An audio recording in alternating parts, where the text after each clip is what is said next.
Ariel! And Will! Yay! Jazz hands! I'm so excited for what we're going to teach our friends about today. Oh my gosh, what are we going to talk to them about today, Will? Racism. Oh, snap! That's everywhere today, isn't it? I think so. I think a lot of people have covert racism that affects their everyday lives. And that some people that we might run across in counseling sessions are probably overt racists. That's probably true, Will. I've seen that myself. I, if you have not noticed, am a minority. And I fall into the category of multicultural. So, although Will... I just thought you were really tan. Oh, I know you have the tan as well. You're a Cali guy. So Well, I could see how you could think that. That's true. But, turns out, I'm actually Filipino. So you might say that this is an issue that is personal for you. Oh, it is very personal. I see it all over the place. Although it's not as overt as it was probably 40 years ago. I have experienced many times very covert racist things towards me, and it is something that is still very much existent around this time. I think that in the group counseling sessions that we're going to lead, and in even one-on-one counseling sessions, that the issue of racism and racist speech or covert racism that gets put out there, even accidentally, could be something that we'll have to learn how to deal with, and that it might even destroy a group if it's not dealt with correctly. That's very true, and there are many techniques that can be used with this, and we only have a couple, but there are still many more that are possible to be used. But it is very important to know these techniques so you can de-escalate a situation that arises if it escalates too far into a group, and it also helps hold other people accountable in the group to become more aware of what they're saying and how it affects other people within the group. I think that's one of the things that we're going to talk about is that idea of awareness and how to talk with a group when a group member lets out some of their racist thinking. Mm-hmm. And yeah, I totally agree, and we have research that backs this up as well, and it's important to keep these things in mind because it's something that doesn't cross your mind naturally, but it could very well be a very important tool to building a relationship with a client that is of a minority descent, and to keep in mind that there are different values that are held in each culture, and yeah, just it's something that is very necessary for everybody to know and to be aware of. Well, let's get started, huh? Yeah! Oh, snap. I just found this paper in here. It's about the identity that people associate with cultures. There's 4 things that it says to keep in mind. The first thing is integration. It's when a person of a minority descent identifies with the dominant culture really highly and their own very highly. Huh. Oh, the second thing is assimilation. This is where, I guess, the minority person identifies highly with the dominant culture, but not very much so with their own original identity. Ooh, the third one, separation. That's when they don't associate very well with the dominant culture, but they want to keep their roots to their culture of origin. Oh, and the last one, this one's really interesting. It's marginalization. They don't identify either very highly with either the dominant culture or their original culture. I guess I should go keep searching for some more.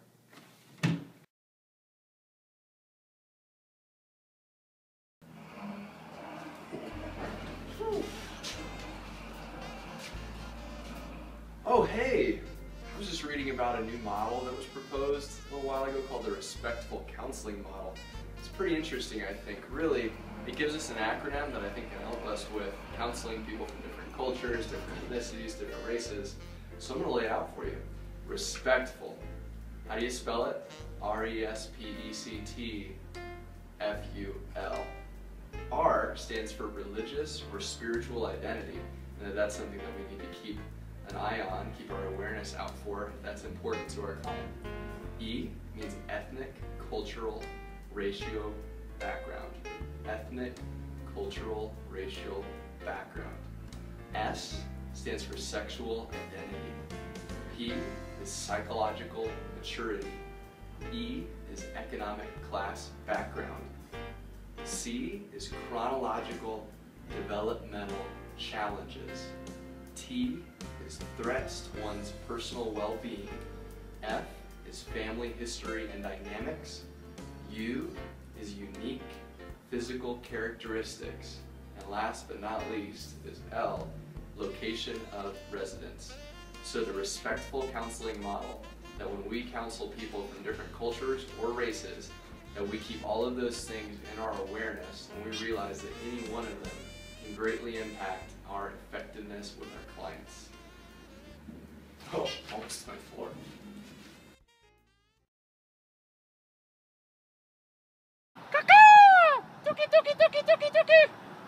Oh, hi! You just caught me doing one of my favorite activities, bird calling. Oh gosh, I really miss doing this back home. Oh, this is just something that's been on my mind. Cultural values. This is something to keep in mind when dealing with multicultural clients, I guess. And one of the most prominent groups of people that you'll be dealing with is African Americans. While we went over the cultural identity, how they associate, there's still values laden in each ethnic group. And so with African Americans, some of the things that they value very highly are cooperation, collective responsibility, they're person-oriented, they have self-knowledge, very authoritarian, and emotionally expressive. They also put a high emphasis on sharing, obedience to authority figures, spirituality, and respect for elders, and they have very high kinship bonds. Oh, and speaking of Asian Americans, that's me. So, Asian Americans, the values that they uphold to, normally, are the ability to resolve psychological problems by themselves, the avoidance of family shame, collectivism, conformity to the family and social norms and expectations, difference to authority figures, educational and occupational achievement, maintenance of interpersonal harmony. They're very family focused. They have very rigid roles within the family, very high parental obedience, and they have very indirect expressions towards stuff. And now Latino Americans. They have interestingly named these different types of values that they have. One of them is familiamismo. Sorry if I butchered that name or that word. This means they have strong feelings or loyalty and unity and solidarity, reciprocity, and interdependence among their family members. Very strong kinship bonds. Another one is personalismo. And this is where people are more important than the task at hand. So they will be willing to put down anything and able to help their family if they are in need. And another one is simpatia. That is promoting and maintaining harmonious, respectful, and pleasant relationships in which direct confrontation is avoided. So they would rather live harmonious and not have direct conflict with one another. And lastly, Native Americans. They have high value in cooperation, harmony with others and nature, very high respect for their elders, and accepting of what is. The tribe and family take precedence over the individual, and privacy and non-interference is key within this culture. So these are things that you need to be aware of as a counselor when dealing with people of different ethnicities. I'm going to get back to my bird calling now because I think about 5 of them flew away. So.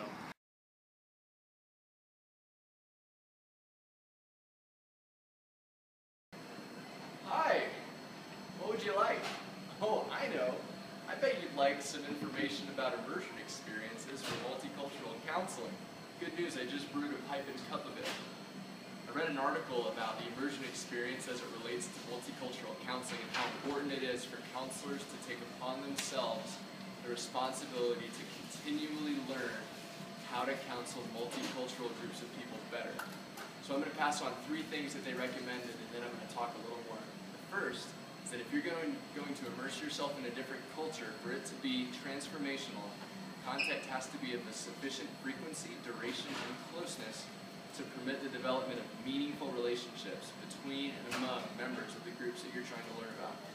Contact should take place as much as possible between and among participants of equal status. Contact should be based on the necessity for cooperation so that all members of the different groups are mutually dependent upon one another. And then at the end of this study, they conclude that to develop multicultural competency, cultural awareness must be internalized to the degree that it exerts its influence over counselors' professional and private lives. So the question is, are we as counselors going to take the initiative to put ourselves around different groups of people so that we're not just becoming fake multicultural counselors, but so that we actually know people from different cultures and we feel comfortable around them and understand their needs because we've walked through life with some of these people. I'll get you that latte.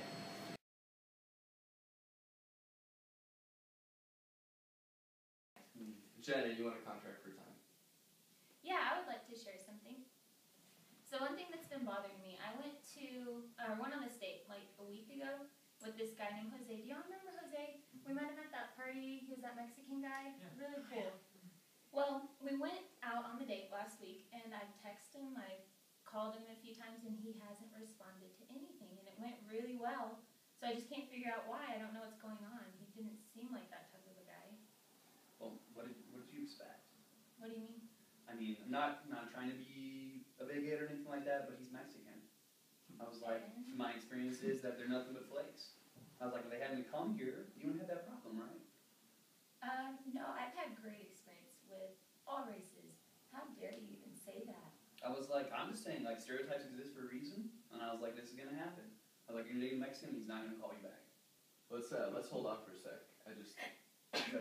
I saw you, Yemi, get tense, and it looks like you're thinking something. I could tell that we're all reacting to this. So you started to share something, Yemi. Why don't you go for it? Yeah, I'm just taken back. You know I'm from Nigeria, right?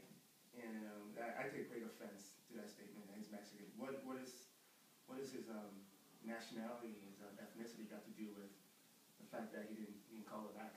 I was like, well, I'm just saying it happens all the time, right? We see it everywhere. You go around, there's a Mexican guy, like, it'll be like, I know a few, it'll be like, guy with a different girl, all the time, right? He'll come out and use and abuse you. It happens all the time with everyone. Yeah. I mean, like, that doesn't have anything to do with the race of who's there. I mean, it's humanity that people don't call people back. I don't know what to say, man. My white friends don't do that. I think you need to separate the color of the skin from the personality. What you're describing is a personality issue. He can be flaky, but that has nothing to do with his ethnicity. I mean, that's just uncalled for, really. That offends me. I don't know what to tell you. I don't really know the guy. I'm just, you know what I mean? Like, if I just hear you talk about him, we met him that one time, I'd say that it doesn't surprise me. Let's do this. So I think because everybody's so activated by what Skylar shared, I think it would be good for us to go around and just talk about how we reacted to that in the here and now. Right now, how you're feeling, what you're thinking, and I want us to give everybody a chance to share and not interrupt. And at the end of it, I want us to listen because I'm going to ask you to reflect what each other said. Is that okay? Because I think we can go back and forth. So does anybody want to start with what they're processing?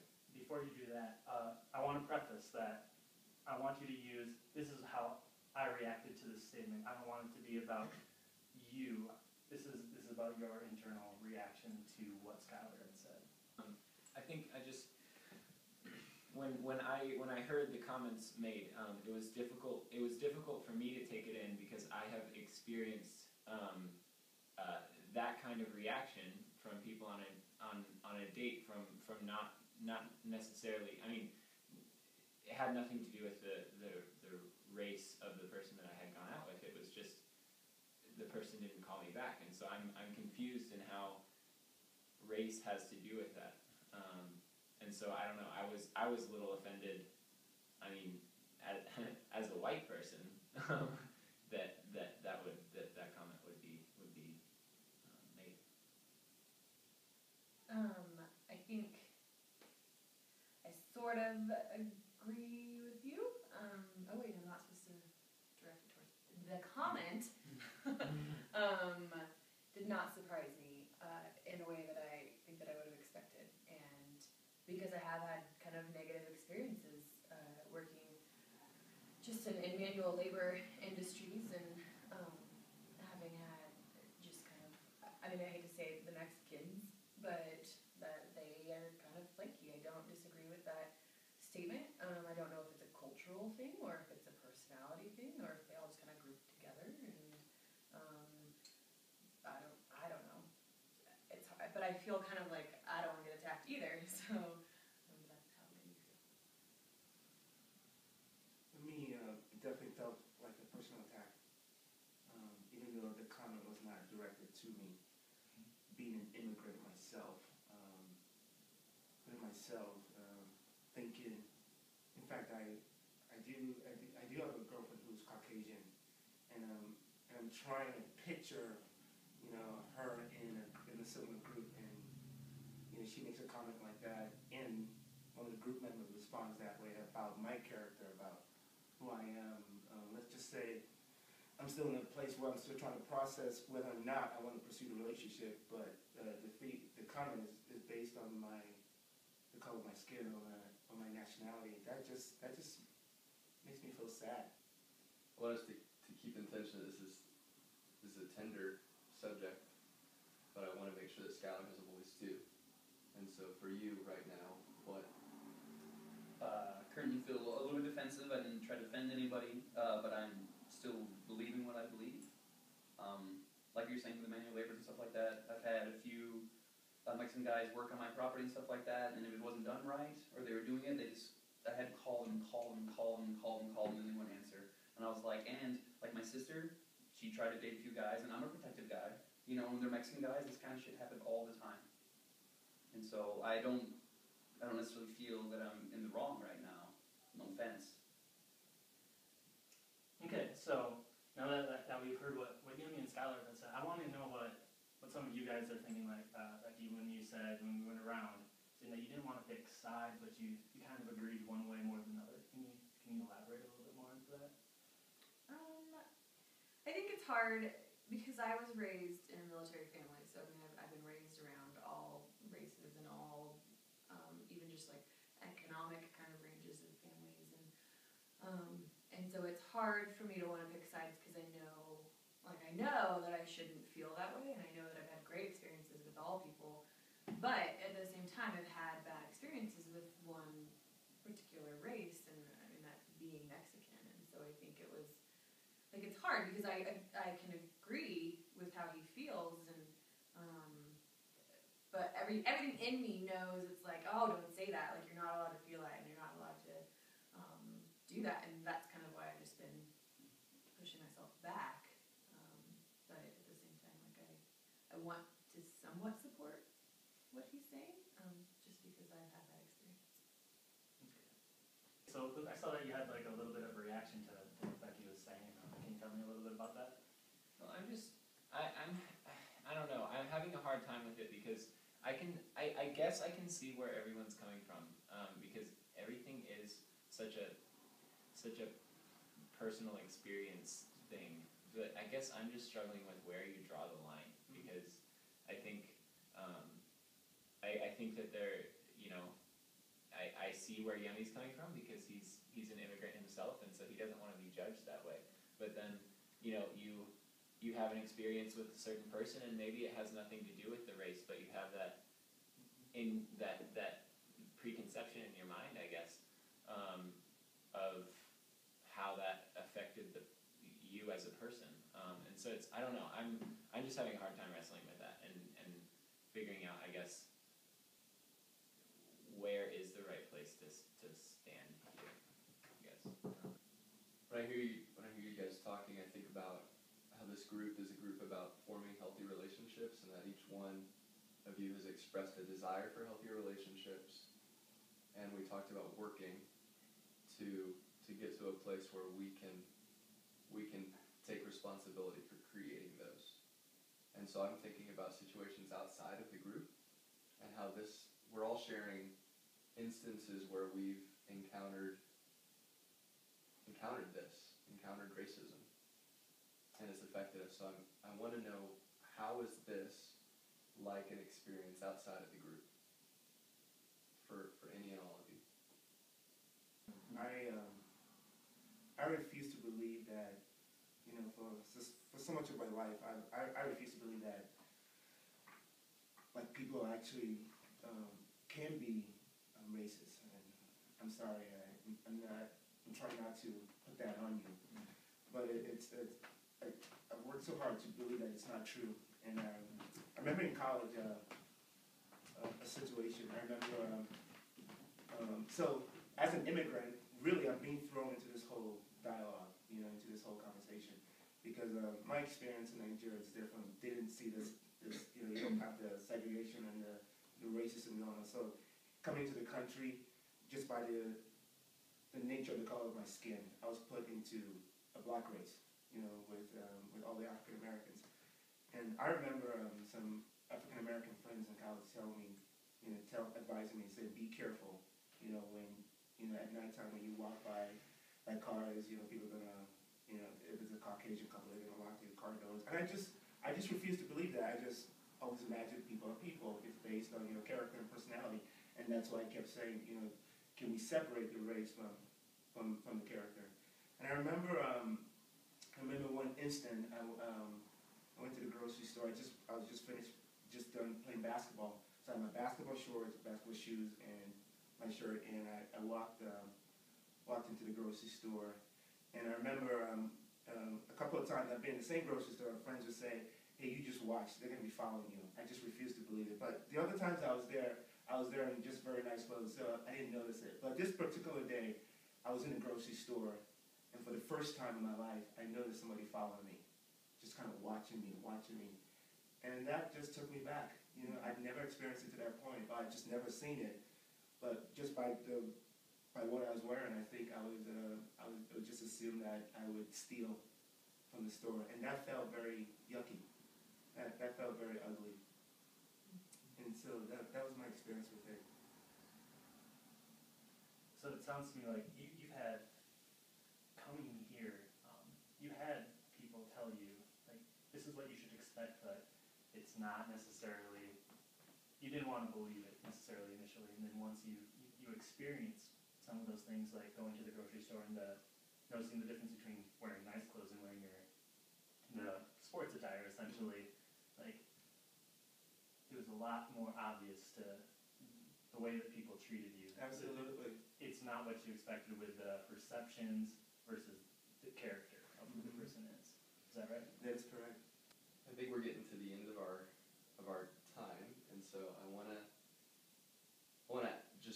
just remind us, or ask us to remind ourselves what the norms were about this group. Remember at the beginning we talked about what we wanted this group to be like. Can a few of you chime in on what we wanted this group to be, the expectations we have for each other?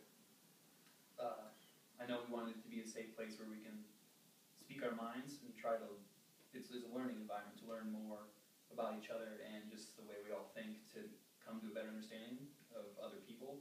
I know that this is a place that we can come and be honest, and I really do appreciate that, and I'm glad that you were honest with us.